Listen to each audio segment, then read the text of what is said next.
Can we have planes without pilots, and would this be a good idea or not?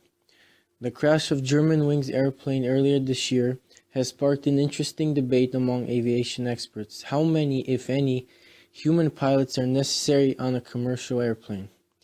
Due to advances in computer science and sensor technology and artificial intelligence, we do not really need human pilots in airplanes. They are less and less needed.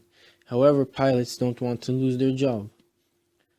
Modern aircraft are already flown by a computer autopilot that tracks the plane's position using motion sensors and corrects it if necessary by GPS.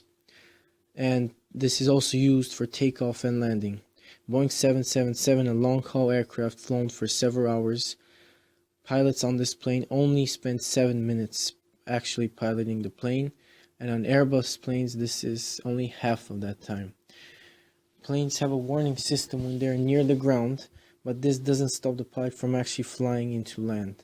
And we could create a system to change this and actually control the plane and prevent crashes such as the Germanwings one. We can also create a robot to be installed in place of a co-pilot, which can have the skills of a human pilot, take over in emergencies, and speak, listen, and manipulate flight controls and instruments. We can also control planes from the ground remotely. Also, we can have a software that can coordinate the speed and separation of hundreds of aircraft simultaneously going into airports, which would greatly improve the flow of planes. And however, this would result in less air traffic controllers. And this would save a lot of money, but the whole situation raises a debate, and that's where what we have been discussing in PI comes into account.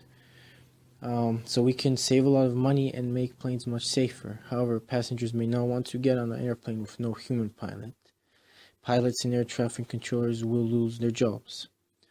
Also, it's still argued that humans are better and quicker than most sophisticated instruments at detecting problems and quickly reacting. So planes will not necessarily become safer. As Amy Pritchett of Georgia Institute of Technology says, if you put more technology in the cockpit, you have more technology that can fail. These are my sources. Any questions?